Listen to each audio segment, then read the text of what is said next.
How we doing? This is Fox back again, carrying on with the deconstruction of my trance track using only Serum.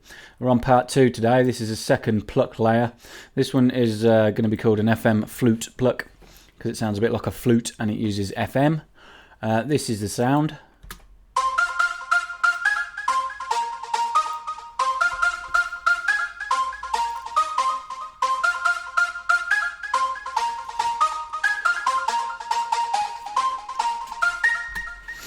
Okay, I just want to say quickly, this is part of a project file which you can buy directly from me. You get everything that you see here. You get 2 plucks, a lead, 2 basses, a couple of effects, all the drums laid out and the track in its entirety. If you want to hear this track in full, there'll be a link in the description to the full track workout where I made it. All you do is skip to the end of part 2. Yeah, so let's get down to it. We are going to initialize this. First oscillator we use is one of the vowel oscillators, and it's one called wah wah.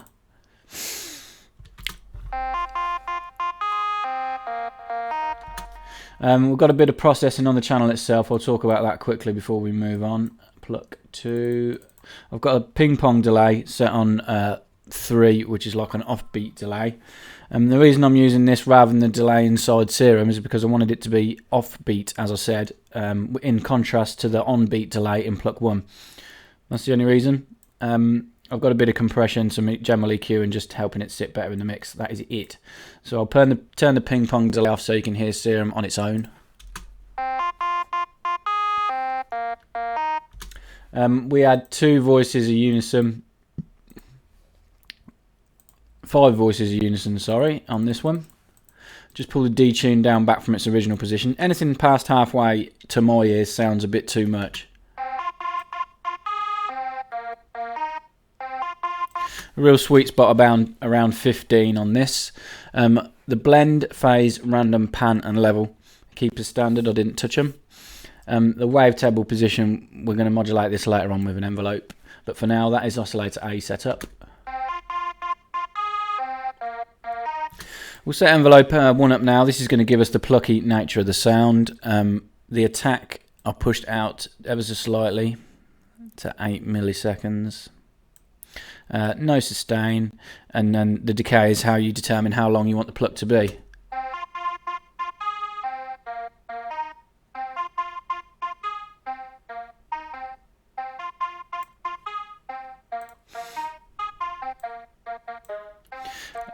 I had it originally on around 200 milliseconds, or as close as damn it. Nice short plucky sound. As I say, this is the only envelope we're going to use to do the modulation in this patch. We are going to use a filter later on. Sometimes I use a separate envelope to modulate the filter, but has it be this nice plucky quick envelope sort of flicking knobs around made the sound a little bit different to pluck 1. So yeah, I'll use envelope 1 on the wavetable position. Drag it, drop it onto the wavetable position, and the amount I did, it was only an ever so tiny amount.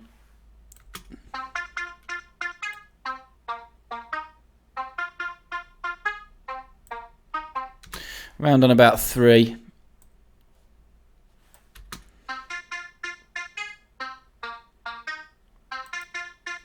And then just back the wavetable position from its original position to about 14, 15. So if you're making this sound yourself, you can play around with it, find it where you wanted it. But this was a part of the wavetable that sounded nice to me right at the start. It's nice and shiny. It's going to go well with the sub oscillator, which we'll do now. We'll click that, turn it on. Click this little box, this S down here. This means the sub is going to go into the filter when it comes to it, and also B. We're going to set up B as well. Although this is called a sub oscillator, you've got the capability to pitch it octaves up or down, however high you want. And I didn't use it as a sub oscillator in this instance. I use it as a higher oscillator 2 octaves up. This wah wah 1 actually we need to set to +1 octave. If I solo the sub, it's a nice pure shiny pluck. It gives a nice bit of background to the sound. When both of these play together at the minute, you can hardly hear it. It's being drowned out by Oscillator A. That is going to change later on because of the type of filter that we use and a bit of modulation. It's really going to bring out the high end, the higher frequencies, and give it that sort of siny ping. Neat little trick to use a sort of filter later on with a high boost. So yeah, Oscillator B we are now going to set up. This was one of Seamless's spectral ones, and it was electrical guitar. I had 4 voices unison for this. Same again, pull it down to about 15, 16.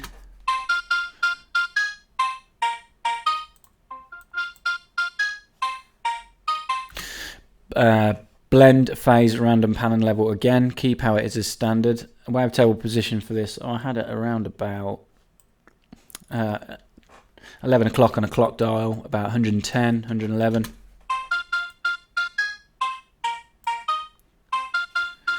I'll play this one on its own so you can hear what it sounds like.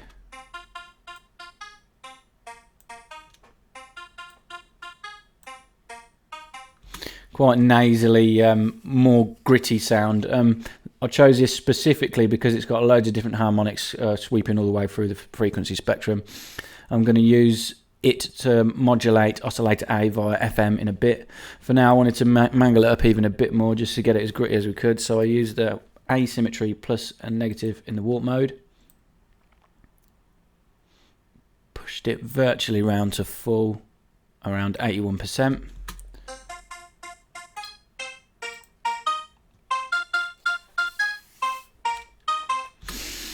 Okay, we're getting there.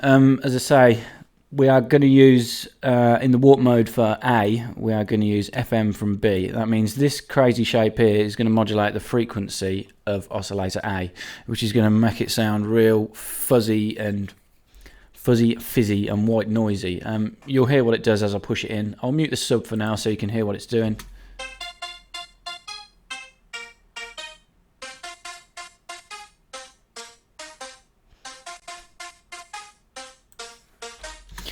Really fuzzies it up and sort of smears it towards the higher end of the spectrum. It's like adding a white noise source really, but it still keeps the harmonics of this Oscillator B, which is what I wanted. With the sub in as well, you're going to hear the sub a little bit better now.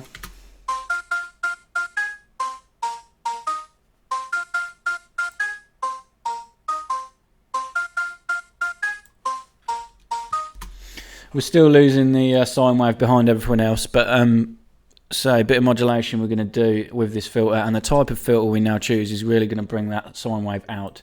So I chose one of the flanges waveforms, and it was a flanges HL6 plus.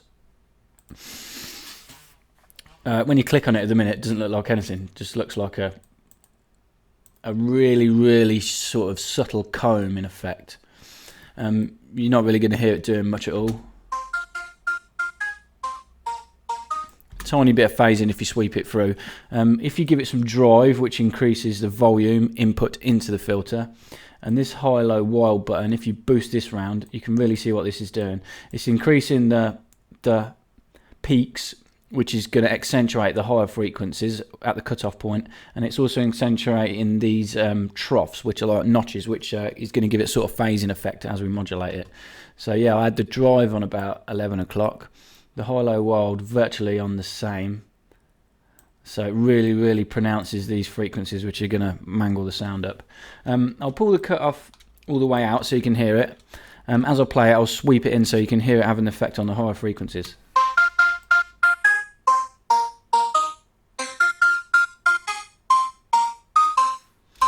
You can really hear these peaks boosting the higher frequencies where the sine wave sits.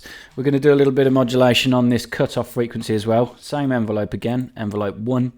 Real fast attack and then a real fast decay. So it's going to push the modulation, well, wherever we tell it, very quickly. And I dropped it on it and I dragged it negative to about 12 o'clock, which means the cutoff is going to go from its position here to there and then back again very quickly. So it's going to quickly fizz it like that as the plucks come in and out, giving us a nice bit of movement, a bit of phasing, and a bit of like I say, it does accentuate that sine wave. You're really going to hear it now.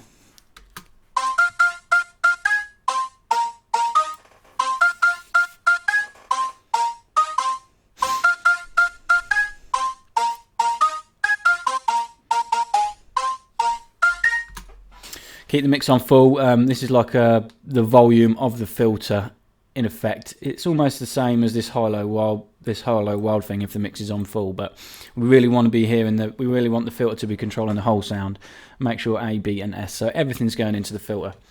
That's it for the basic setup of the patches. Just a couple of quick effects now. I used distortion. This went well with the white noisy sort of FME part of the sound. I used a diode one. These diode ones are the most severe. They're my favourite out of all the distortion types inside Serum. So you're going to want to pull the mix back quite quickly before you even play it, otherwise it's going to sound really bad. Same with the drive. Pull the drive to 0 and then we'll crease it. I had it on about 9 or 10%.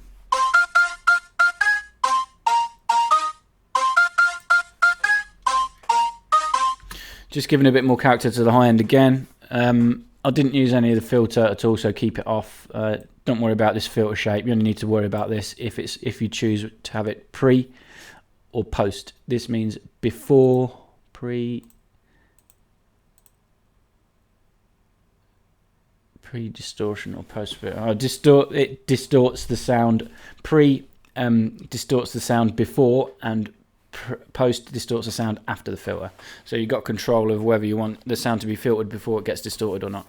Real neat trick. I didn't want it for this. I just wanted it to distort the whole spectrum. Because it's only 9-10% drive, 10-11% drive, it wasn't too much and didn't overcrowd the sound. Just a reverb now in that order, distortion then reverb. I wanted it to be distorted before the reverb.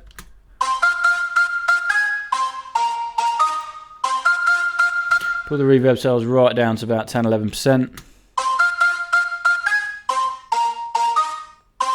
It's a lovely crisp reverb in this. It's real easy to get a nice sound out of it. I generally don't touch the pre-delay or low cut or the dampening. I think the settings where they have them at standard are perfect for the sort of sounds that I make. And the things that I generally use are the size, which is the room size, the bigger the reverb. High cut, sometimes you can have too many high frequencies in a reverb, and obviously the width, you want it as wide as possible. Generally, on this one, believe it or not, I had it quite mono all the way to the left. Because in the first pluck that I'd done, it's all little mixing issues as well. Because the first pluck I did in the effects section, I had a massive delay, quite heavy on the mix, quite middle on the mix as well, and the reverb, the width was on full. I didn't want the reverb to clash with this second pluck. That's why I made the reverb width central. It's still going to sound wide. Any sort of reverb sounds wide, but you've got the option to push the reverb really, really wide with this width gauge.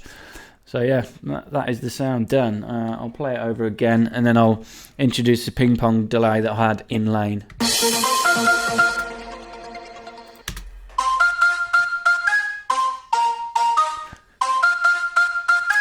And with the delay,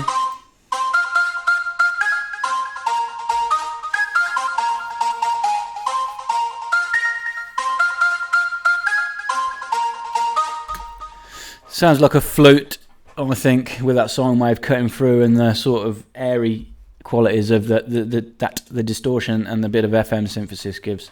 Real nice patch, real pleased with this. So I made it really quickly in the track when it was unfolding, but as I looked over it, really, really good. I'm saved this. I'm working on a pluck and pad bank for Serum. I'll let you know when it's done. There's going to be 25 plucks and 25 pads, mainly designed for trance, but most of the plucks are evolving. I mean, you listen to this, I'll play it, and then I'll just push the decay out. It's easily assignable with a macro, just to see what the sound like.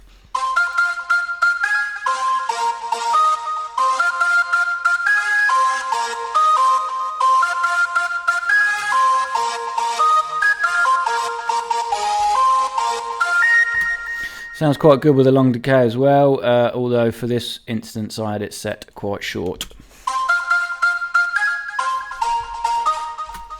There you go, FM flute style pluck using Serum. As I said, this project file is available if you want it. There'll be a link in the description. I am doing private lessons at the minute. If you want to get to know how to use Serum inside and out, I can teach you every single knob, every single function, get you going, how to use this to your own strengths, really. I mean, I generally only make sort of trance and electro music, so most of my tutorials are covering plucks, pads and basic basses, but this is capable of a lot of different things. if you know how to use all the different modulation slots. So yeah, lessons available, project files available. Get in touch. Thanks for watching. Cheers.